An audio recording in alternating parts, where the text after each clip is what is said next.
Bonjour, pour ce nouveau volet sur vos performances e-commerce, nous allons aborder deux sujets très simples et certainement les plus rentables du marché. L'emailing, moi j'ai tendance à utiliser aussi le trigger marketing, qui est une solution très peu coûteuse et très rentable. Et on va parler de MailChimp, l'outil pour mettre en application ce que je vous dis, hein. Vous avez bien compris, j'aime bien être pratique. On va aborder plusieurs volets, les pièges à éviter, comment générer une base de contact, parce que parfois les clients c'est pas suffisant pour avoir un retour sur investissement, donc il faut augmenter le volume de la base de contact. Et MailChimp. Donc pour commencer, l'emailing c'est très simple et il y a un piège à éviter, tout comme sur les réseaux sociaux, il faut éviter d'acheter des bases de contact, ça marche pas. Quelqu'un qui ne vous connaît pas, vous lui envoyez un mail, vous êtes automatiquement identifié à du spam. Il y a une règle de base en emailing, il faut privilégier les bases de contact générées à partir d'une action opt-in, c'est-à-dire que c'est la personne qui s'inscrit. J'ai pas mal d'amis dans la communication qui me disent ouais, les mailings c'est révolu, c'est Facebook, on communique par là. C'est pas vrai, c'est pas vrai.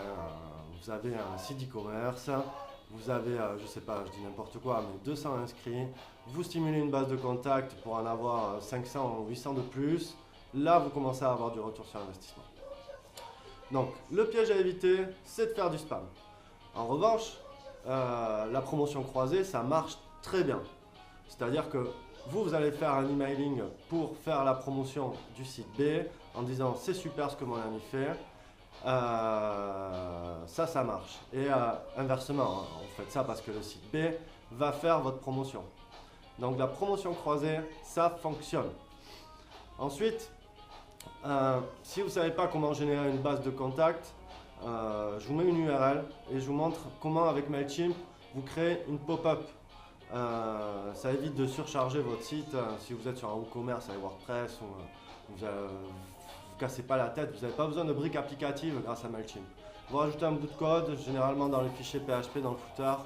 Je crois que je donne un tuto assez précis sur comment on génère cette pop-up et ça stimule les gens à s'inscrire. Alors, ne dites pas que tous les gens vont s'inscrire, hein. Moi je vois sur mes sites, j'ai un taux de conversion sur l'inscription à l'emailing de l'ordre de 1%.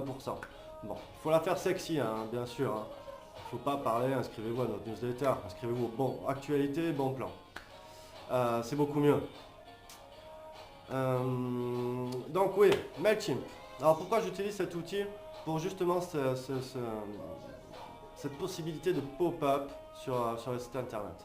Il y a quelques années, on les chassait et c'est le grand retour de la pop-up depuis 2-3 ans parce que ça marche.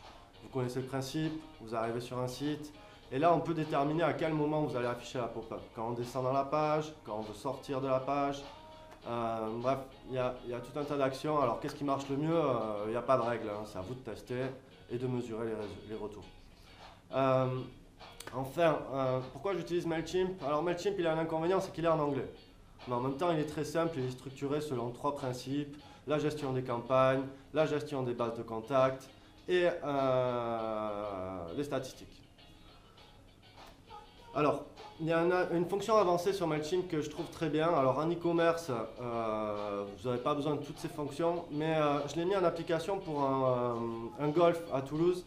Et c'est vachement bien, ça permet de segmenter sa base de contact selon des affinités, des groupes de clients. Par exemple, pour le golf de Toulouse, on avait, si ma mémoire est bonne, trois typologies de contacts: les non-adhérents, les adhérents et affiliés à la fédération. Cette base-là, on l'a resegmentée en fonction des âges afin que les emailings soient bien pertinents. Et puis on ne passe pas une info à un groupe de gamins de 10 ans alors que ça ne concerne pas les adultes. Donc, sauf cas particulier. Donc voilà pour aujourd'hui.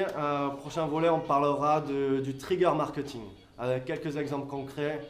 Comme ça, ça vous permettra de détecter des problématiques que vous pouvez avoir sur votre e-commerce. Bonne journée, bon e-commerce à tous.